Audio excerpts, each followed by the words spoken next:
नमस्कार दोस्तों, learn with RJ में आपका स्वागत है।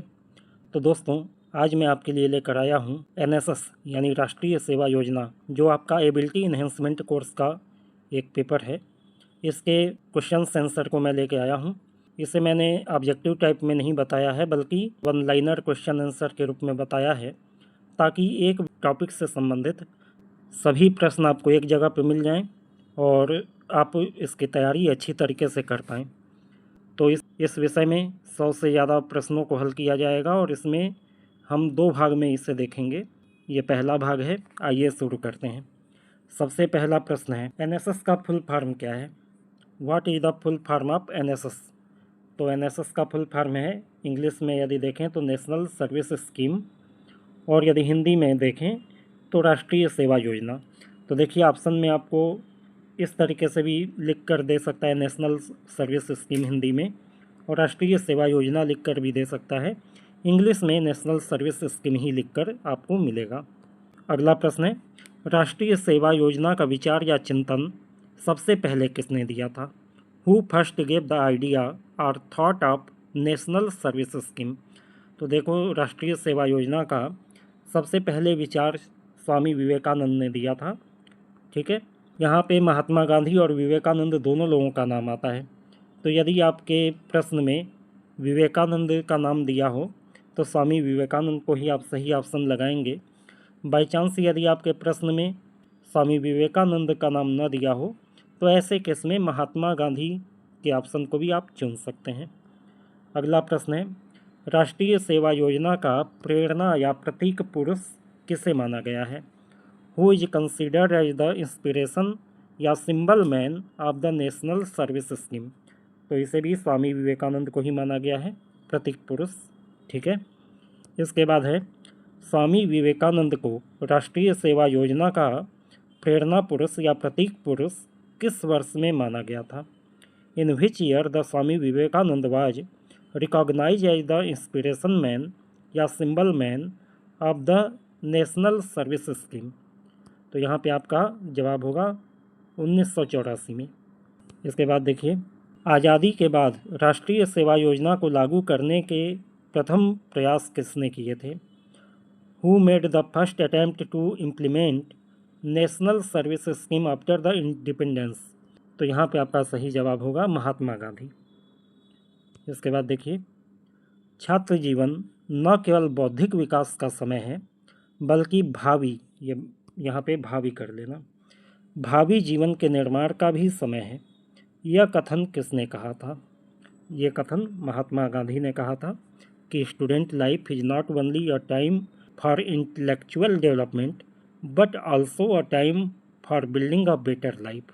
ठीक है, अगला प्रश्न, किसकी अध्यक्षता में यूजीसी ने सर्वप्रथम राष्ट्रीय सेवा योजना को स्वैच्छिक आधार पर शिक्षण संस्थानों में आरंभ करने की सिफारिश की थी? तो यूजीसी ने राष्ट्रीय सेवा योजना की सिफारिश जिस समय की थी, उस समय यूजीसी के अध्यक्ष डॉक्टर राधाकृष्णन थे। ठीक है, अगला देखिए, राष्ट्रीय सेवा योजना कब लागू हुआ? When was the national service scheme implemented? तो 1969 में लागू हुआ था, 24 सितंबर 1969, यानी 24 सितंबर 1969। इस दिन राष्ट्रीय सेवा योजना को पहली बार लागू किया गया था। इसके बाद है, किसके जन्म शताब्दी वर्ष में राष्ट्रीय सेवा योजना को लागू किया गया था?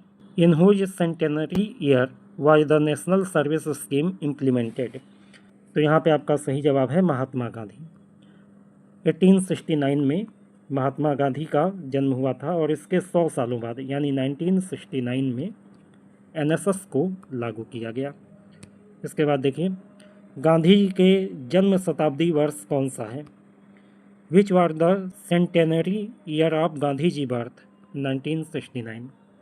ये देखो, एक ही प्रश्न को कई बार इधर उधर करके पूछ सकता है, उसी हिसाब से ये सारे प्रश्न ड्राफ्ट किए गए हैं। यदि आप इन सारे प्रश्नों को तैयार कर लेते हैं, मुझे उम्मीद है एग्जाम में ज़्यादातर प्रश्न आपको इसमें से मिल जाएंगे। इसके बाद देखिए, राष्ट्रीय सेवा योजना की शुरुआत में कितने विश्वविद्यालयों ने इसे अपनाया?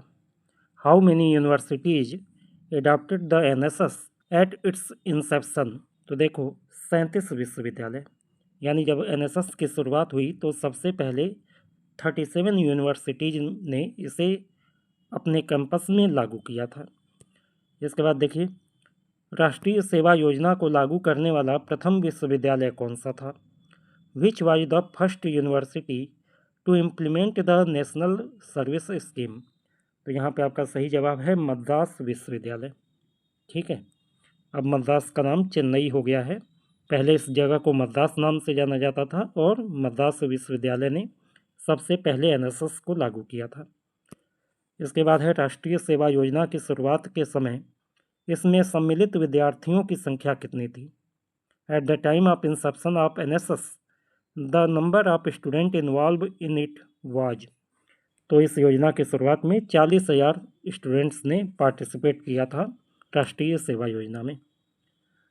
अब अगला प्रश्न है कि अब तक कितने छात्रों को एनएसएस का लाभ हुआ है? Till now how many student have benefited by NSS? तो अभी तक 1969 से लेकर आज तक के डेट में जो डेटा अवेलेबल है उसके अनुसार 7.4 करोड़ स्टूडेंट जो है एनएसएस के साथ जुड़ चुके थे और एनएसएस का लाभ ले चुके थे। इसके बाद देखिए, अगला प्रश्न है वर्तमान में एनएसएस में शामिल होने वाले छात्रों की संख्या क्या है? At present the number of student joining NSS is. तो यहाँ पे परसेंटेज में जवाब है 10% से कम, यानी लेस देन 10%। कहने का मतलब है कि जितने भी स्टूडेंट विश्वविद्यालयों में या कॉलेजों में एडमिशन लेते हैं उनमें से 10% से भी कम स्टूडेंट ऐसे हैं जो एनएसएस में शामिल होते हैं।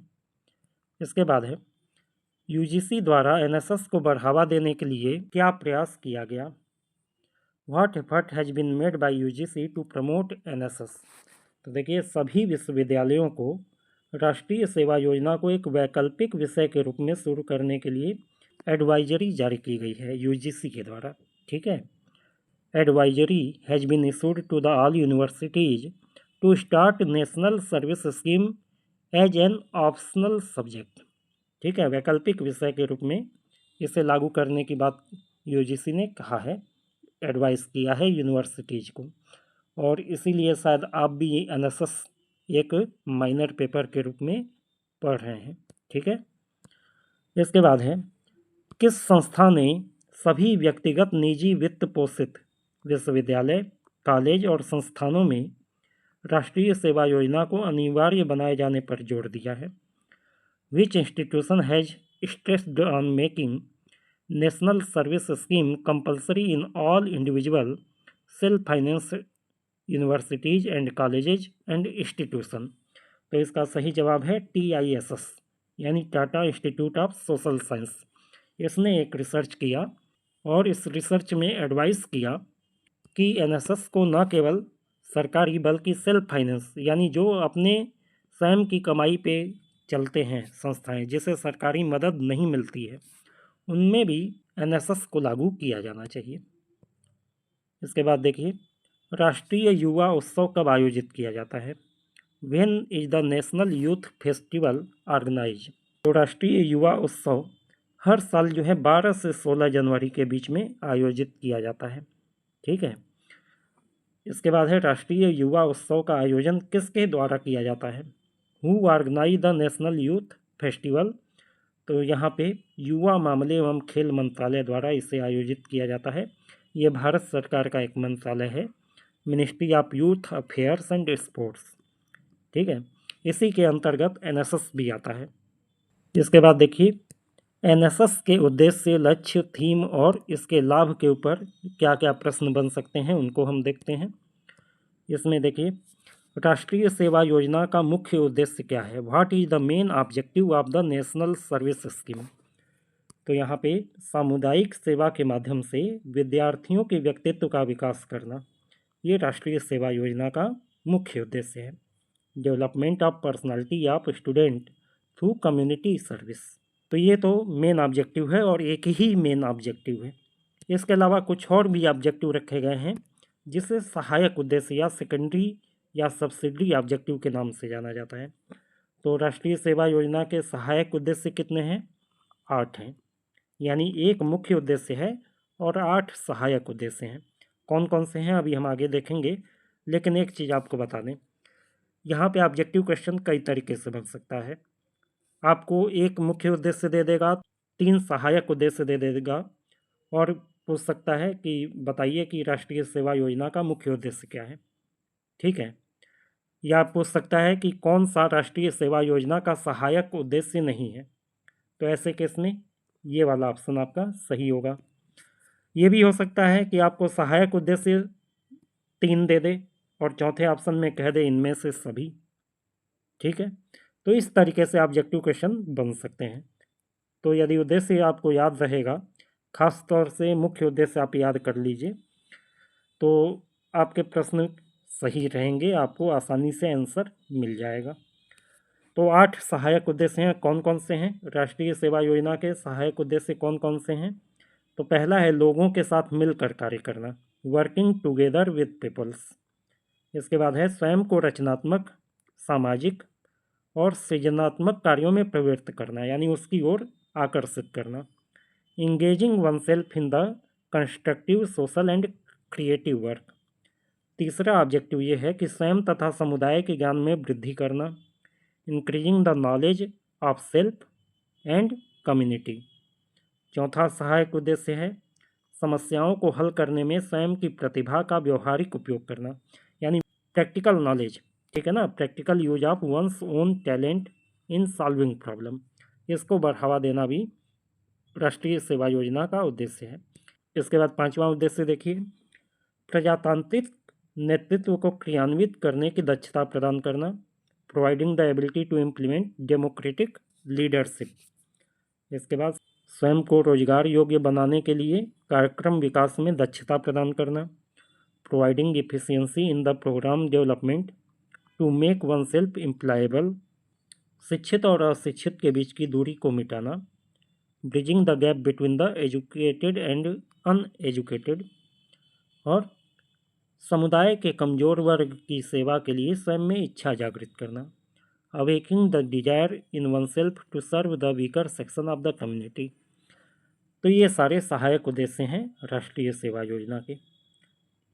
इसके बाद देखिए अगला प्रश्न है, राष्ट्रीय सेवा योजना का लक्ष्य क्या है? What is the goal of national service scheme? तो इसका लक्ष्य ये होता है कि शिक्षा द्वारा समाज सेवा एवं समाज सेवा द्वारा शिक्षा, social service through education and education through the social service. NSS में क्या होता है कि बालक जो है यूनिवर्सिटी कॉलेज में पढ़ता है, वहाँ शिक्षा प्राप्त करता है और वहाँ से जो भी ज्ञान उसे मिलता है उसका उपयोग समाज सेवा में करता है। दूसरी ओर समाज सेवा के माध्यम से उसे नई नई प्रैक्टिकल नॉलेज मिलती है और उसके द्वारा उसके एजुकेशन वैल्यू में भी वृद्धि होती है, उसको और ज़्यादा ज्ञान मिलता है। तो शिक्षा के द्वारा समाज सेवा और समाज सेवा के द्वारा शिक्षा, दोनों ही चीज़ें राष्ट्रीय सेवा योजना के लक्ष्य में शामिल होती है। इसके बाद हर साल आमतौर पे राष्ट्रीय सेवा योजना के लिए एक थीम बनाई जाती है। तो वर्ष 2025 के लिए राष्ट्रीय सेवा योजना की थीम क्या है? What is the theme of national service scheme for year 2025? तो यहाँ पे थीम है youth for digital India and youth for my India. ठीक है, youth for digital India and youth for my India 2025 की थीम है एनएसएस के लिए। इसके बाद है कि एनएसएस स्वयंसेवक होने का क्या लाभ है? What is the benefit of being NSS volunteer? तो देखो राष्ट्रीय सेवा योजना स्वयंसेवकों को निम्न अनुभव प्राप्त होता है। यह एक कुशल सामाजिक नेता बन सकते हैं, एक कुशल प्रशासक बन सकते हैं और इनको मानव स्वभाव को समझने में मदद मिलती है। वो एक ऐसे व्यक्ति बन सकते हैं जो मानव स्वभाव को समझते हों। An efficient social leader, an efficient administrator and a person who understand the human nature. इन तीनों गुणों का विकास होता है यदि आप एनएसएस के स्वयंसेवक के रूप में कार्य करते हैं। इसके बाद बात आती है कि एनएसएस के कौन कौन से कोर्स होते हैं और इनमें रजिस्ट्रेशन कैसे होता है, कब होता है, इससे संबंधित प्रश्नों को अब हम देखेंगे। तो इसमें देखिए पहला प्रश्न ये कह रहा है कि कौन से छात्र एनएसएस में पंजीयन के लिए योग्य माने जाते हैं? Which student are considered eligible for registration in NSS। तो देखो 11th के नीचे के बच्चे यानी 10th तक के बच्चे NSS में शामिल नहीं हो सकते हैं, NSS उनके लिए नहीं है। 11th में जैसे ही आपका एडमिशन हुआ आप NSS के लिए एलिजिबल हो जाते हैं, तो आप 11th-12th में NSS कर सकते हैं।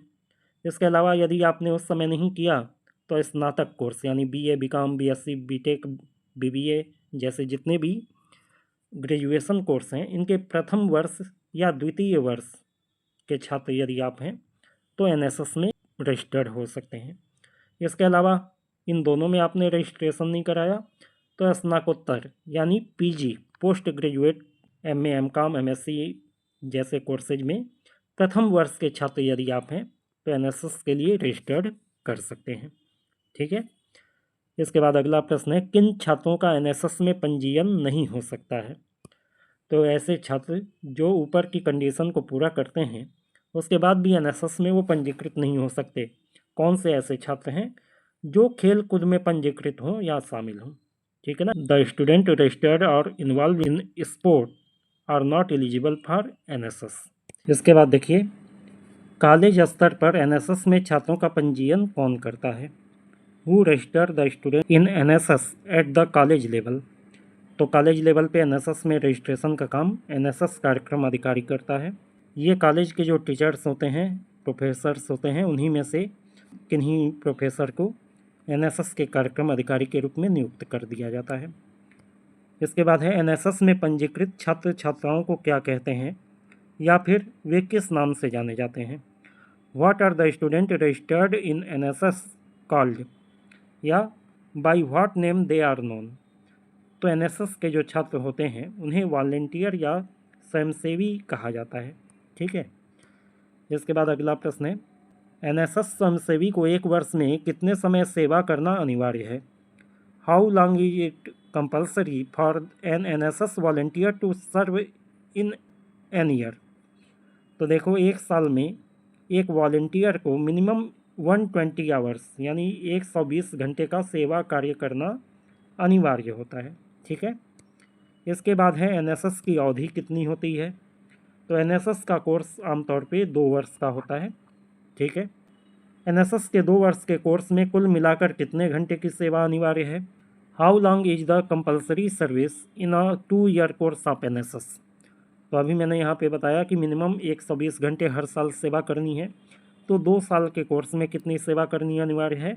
240 घंटे। इसके बाद देखिए, NSS के प्रथम वर्ष में दिशा निर्देश कार्यक्रम या ओरिएंटेशन प्रोग्राम कितनी अवधि का होता है? The duration of the orientation programme in first year of NSS is. तो ओरिएंटेशन प्रोग्राम होता है 20 घंटे का। ठीक है। ये सभी के लिए अनिवार्य होता है। जब भी कोई नया स्टूडेंट NSS में रजिस्टर्ड होता है तो सबसे पहले उसका एक ओरिएंटेशन प्रोग्राम होता है ताकि वो NSS के बारे में जान सके, और ये प्रोग्राम 20 घंटे तक चलता है। इसके बाद है, NSS के स्वयंसेवी कहाँ कहाँ पर अपनी सेवाएं प्रदान करते हैं? Where do NSS volunteer provide their services. तो NSS के जो स्वयंसेवी हैं वो कॉलेज परिसर में यानी कॉलेज कैंपस में भी अपनी सेवाएं देते हैं। इसके अलावा उन्हें अपनाए गए गांव या शहरी कस्बे में भी अपनी सेवाएं देनी होती है। ठीक है। NSS की टीम बनाई जाती है। 100 स्टूडेंट की आमतौर पे एक इकाई होती है, एक यूनिट होती है, और हर एक यूनिट एक गांव को, या गांव यदि दूर है तो शहर के किसी कस्बे को अपनाते हैं और वहां पे अपनी सेवाएं देते हैं। यदि 4 ऑप्शन वाले क्वेश्चन में आता है तो ये तीनों ऑप्शन दे देगा और नीचे कह देगा ऑल ऑफ द एबव। ठीक है। तो कॉलेज परिसर में, अपनाए गए गांव में, या अपनाए गए शहरी कस्बे में, इन 3 जगह पे NSS के स्वयंसेवी को अपनी सेवाएं देनी होती हैं। इसके बाद है, NSS के स्वयंसेवी अपने सेवा कार्य को कब करते हैं? When do NSS volunteer do their service work. तो देखो, पढ़ाई का नुकसान नहीं होना चाहिए, इसलिए NSS के जो वॉलंटियर होते हैं वो अपनी सेवाएं क्या तो अध्ययन के घंटों के बाद यानी क्लास आवर के बाद देते हैं। इसके अलावा सप्ताहांत में यानी वीकेंड में, हफ्ते के अंत में, या फिर छुट्टियों में यानी जिन दिन हॉलीडे रहता है कॉलेज में उन दिनों में अपनी सेवाएं देते हैं। ठीक है, पढ़ाई का नुकसान किए बिना। इसके बाद बात आती है कि एनएसएस की गतिविधियां, खेल और इनके शिविर, activities, games and camp of NSS. तो आइए इसके बारे में देखते हैं। पहले है, सेवा की 2 वर्षीय अवधि में एक स्वयंसेवक को एनएसएस के कितने विशेष शिविर में शामिल होना अनिवार्य है। How many special camp of NSS is compulsory for the volunteer to attend in 2 year period of service. तो देखो, 2 साल की अवधि में एक बार कम से कम विशेष शिविर में शामिल होना जरूरी होता है हर एनएसएस कैंडिडेट के लिए। इसके बाद है कि एनएसएस के विशेष शिविर की अवधि कितनी होती है। What is the duration of NSS special camp. तो एनएसएस का स्पेशल कैंप 7 दिनों के लिए लगता है। इस दौरान एनएसएस के जो कैंडिडेट होते हैं वो अपनी पूरी टीम के साथ जाते हैं और गांव या कस्बे में जिसे उन्होंने अपनाया है वहीं पे 7 दिन स्टे करते हैं, वहीं पे रहते हैं और 7 दिनों तक अपने सारी सेवा कार्य को वहीं पे करते हैं। इसके बाद है कि प्रतिवर्ष एनएसएस की एक इकाई के कितने छात्र विशेष शिविर में प्रतिभाग करते हैं। How many student of a unit of NSS participate in the special camp every year. तो देखो, एनएसएस के एक इकाई में यानी एक यूनिट में जितने भी स्टूडेंट होते हैं उसके 50% स्टूडेंट जो है वो फर्स्ट ईयर में विशेष शिविर अटेंड करते हैं और बाकी बचे हुए जो 50% स्टूडेंट होते हैं वो सेकेंड ईयर में विशेष शिविर में पार्टिसिपेट करते हैं। यानी एक इकाई के 50% छात्र एक बार में विशेष शिविर को ज्वाइन करते हैं। इसके बाद है, एनएसएस के विशेष शिविर का दूसरा नाम क्या है। What is the other name of NSS special camp. तो एनएसएस के विशेष शिविर को राष्ट्रीय एकीकरण शिविर भी नाम दिया गया है, नेशनल इंटीग्रेशन कैंप। इसके बाद है, राष्ट्रीय एकीकरण शिविर में कितने स्वयंसेवक प्रतिभाग करते हैं। तो प्रत्येक शिविर में 200 स्वयंसेवक होते हैं। How many volunteer participate in the integration camp. तो यहाँ पे आपका 200 वॉलंटियर इन ईच कैंप, यानी 4 इकाई से 50-50% छात्र आएंगे। एक इकाई में 100 छात्र होते हैं, 4 अलग अलग इकाई से 50-50 छात्र मिलाकर एक शिविर में 200 स्वयंसेवक शामिल होते हैं, यानी वहाँ पे 4 इकाई के बच्चे इकट्ठे होते हैं। इसके बाद है, एनएसएस की इकाइयों के द्वारा किस प्रकार की गतिविधियों का आयोजन किया जाता है। What kind of activities is organise by the unit of NSS. तो देखो, एनएसएस के द्वारा ऐसी गतिविधियां जो समाज के लिए प्रासंगिक हों, यानी activities that are relevant to the society, ऐसी एक्टिविटीज को आयोजित किया जाता है। इसके बाद है, एनएसएस के अंतर्गत आने वाली प्रमुख चयनात्मक गतिविधियां क्या हैं। What are the major elective activities done under NSS. तो देखो, एनएसएस के अंतर्गत कुछ तो ऐसी एक्टिविटीज़ हैं जो अनिवार्य हैं, रेगुलर बेसिस पे होती हैं, और कुछ एक्टिविटीज़ ऐसी होती हैं जिनमें से कुछ एक एक्टिविटीज़ को चूज करना पड़ता है। हर स्टूडेंट अलग अलग तरीके की एक्टिविटीज़ को चूज कर सकता है। तो चयनात्मक गतिविधियों में या इलेक्टिव एक्टिविटीज़ में क्या क्या चीज़ें आएंगी। शिक्षा एवं साक्षरता, स्वास्थ्य, एजुकेशन एंड लिटरेरी हेल्थ। इसके अलावा स्वास्थ्य, शिक्षा, परिवार कल्याण एवं पोषण, health education, family welfare and nutrition. इसके बाद तीसरी एक्टिविटी हो सकती है पर्यावरण संरक्षण यानी इन्वायरमेंटल प्रोटेक्शन।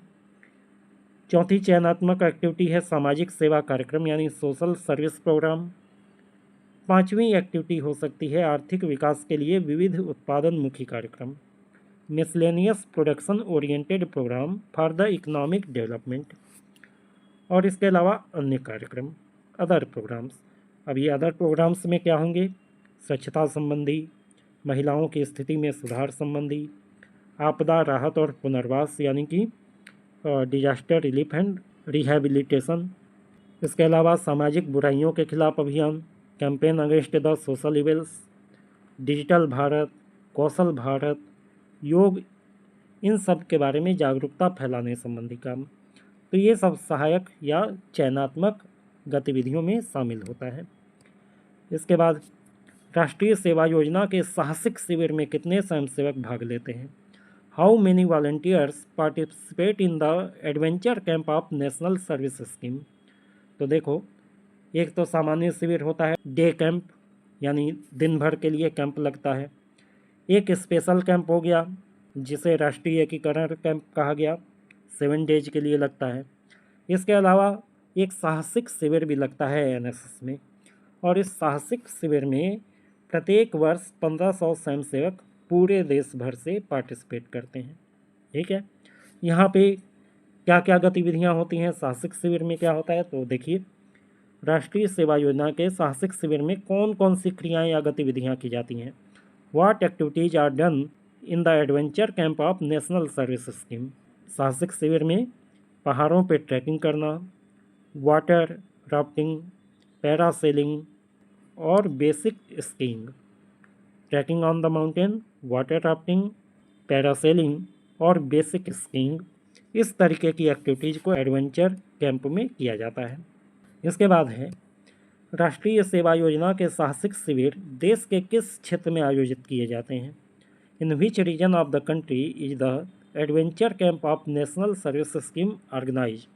तो देखो ये 2 क्षेत्र में आयोजित किया जाता है, एक तो उत्तर में हिमालय क्षेत्र में, ठीक है, Himalaya region in the north, और दूसरा है उत्तर पूर्व के अरुणाचल प्रदेश में, Arunachal Pradesh in the north east region. इन 2 क्षेत्रों में ये साहसिक शिविर लगाए जाते हैं एनएसएस के। इसके बाद है राष्ट्रीय सेवा योजना के साहसिक शिविर में कितने % छात्राओं की भागीदारी होती है। Percentage of girls student participant in the adventure camp of NSS is, तो कम से कम 50% यानी 50% बॉयज़ और 50% गर्ल्स को पार्टिसिपेट कराया जाता है साहसिक शिविर में। तो यहाँ कम से कम की बात हुई है, यानी गर्ल्स की संख्या 50% से कुछ ज़्यादा भी हो सकती है। इसके बाद देखो एनएसएस का एक गणतंत्र दिवस शिविर भी होता है। तो यहाँ पे दे रहा है कि एनएसएस स्वयंसेवकों का पहला गणतंत्र दिवस परेड शिविर किस वर्ष आयोजित किया गया। यहाँ वर्ष छूट गया है, बढ़ा लेना। The first republic day parade camp of NSS volunteer was organised in, तो 1988 में पहली बार गणतंत्र दिवस परेड में एनएसएस वॉलेंटियर को शामिल किया गया था। वो भी परेड में शामिल पहली बार 1988 में हुए थे। और परेड में शामिल होने के लिए जो कैंप लगाया जाता है उसे रिपब्लिक डे परेड कैंप कहते हैं, गणतंत्र दिवस परेड शिविर। ठीक है, राष्ट्रीय सेवा योजना का गणतंत्र दिवस परेड शिविर किस अवधि में आयोजित होता है। तो ये आयोजित होता है 1 जनवरी से 31 जनवरी के मध्य। In which period the republic day parade camp of NSS organise, तो आंसर आपका होगा बिटवीन 1 to 31 जनवरी। इसके बाद है राष्ट्रीय सेवा योजना के गणतंत्र दिवस परेड शिविर को किस स्थान पर आयोजित किया जाता है। Where is the republic day parade camp of national service scheme is organise, तो ये आयोजित किया जाता है नई दिल्ली में, न्यू दिल्ली। ठीक है, नई दिल्ली में जो सेना की परेड होती है राजपथ पे, उसी में ये एनएसएस के कैंडिडेट भी शामिल होते हैं। इसके बाद है राष्ट्रीय सेवा योजना के गणतंत्र दिवस परेड शिविर के दल में कितने स्वयंसेवक भाग लेते हैं। तो जवाब होगा 200। How many volunteer participate in the team of Republic day parade camp of NSS, answer is 200।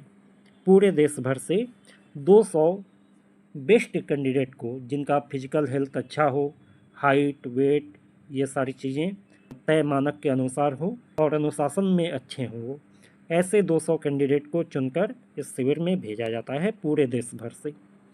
इसके बाद है किस राष्ट्रपति ने गणतंत्र दिवस परेड शिविर में आए राष्ट्रीय सेवा योजना के स्वयंसेवकों को 8 सूत्रीय राष्ट्र सेवा के लिए शपथ दिलवाया था। तो आपका जवाब होगा doctor APJ Abdul Kalam. Which president administered the 8-point oath of the national service to the volunteers of national service scheme, answer is doctor APJ Abdul कलाम।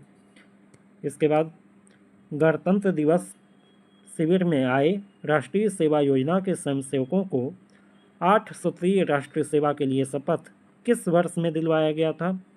तो ये शपथ दिलवाया गया था 28 जनवरी सन 2005 में। ठीक है, वर्ष 2005 और डेट थी 28 जनवरी। In which year the 8-point oath for the national service was administered to the volunteer of national service scheme? Answer is 28 January 2005।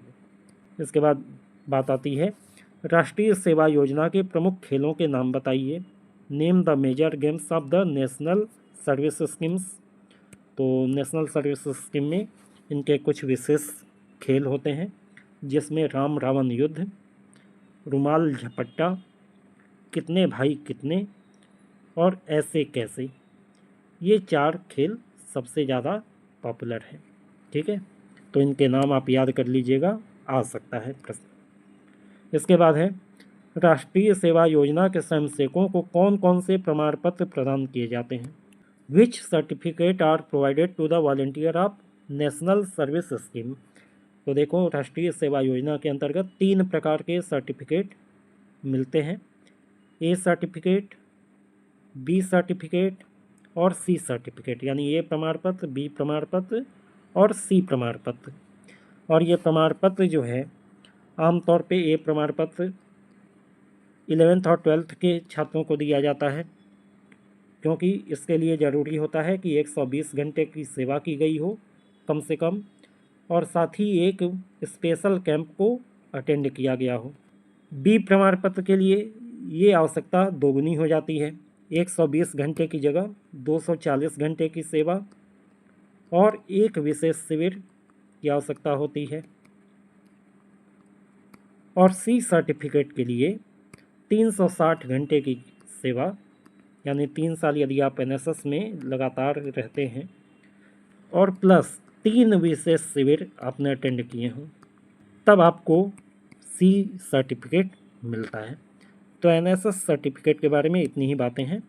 इसके बाद बात आती है कि एनएसएस के सिद्धांत, वाक्य, प्रतीक, चिन्ह और बैज क्या हैं, एनएसएस का फ़ायदा क्या है, एनएसएस के प्रमुख दिवस कौन कौन से हैं, एनएसएस का प्रशासन कौन करता है, आर्थिक सहायता कैसे मिलती है, कितनी मिलती है। तो इन सब चीज़ों के बारे में हम अगले वीडियो में बात करेंगे, क्योंकि वीडियो काफ़ी लंबा हो जाएगा एक ही वीडियो में सारी चीज़ें बताने पर। तो आगे के प्रश्नों को हम नेक्स्ट वीडियो में देखेंगे। इस वीडियो को कम से कम आप 2-3 बार एग्ज़ाम के पहले खूब अच्छे से देख लीजिए, तो उससे आपकी तैयारी काफ़ी अच्छी हो जाएगी, चीज़ें आपके दिमाग में बैठ जाएंगी और आप प्रश्नों का उत्तर देते वक्त कंफ्यूज नहीं होंगे। तो उम्मीद है कि ये वीडियो आपके लिए उपयोगी रहा होगा। वीडियो यदि अच्छा लगा हो तो वीडियो को लाइक कीजिए, शेयर कीजिए और चैनल को सब्सक्राइब करके बेल आइकन दबा लीजिए ताकि नए वीडियो की नोटिफिकेशन आपको समय से मिल जाए। Good day to all of you.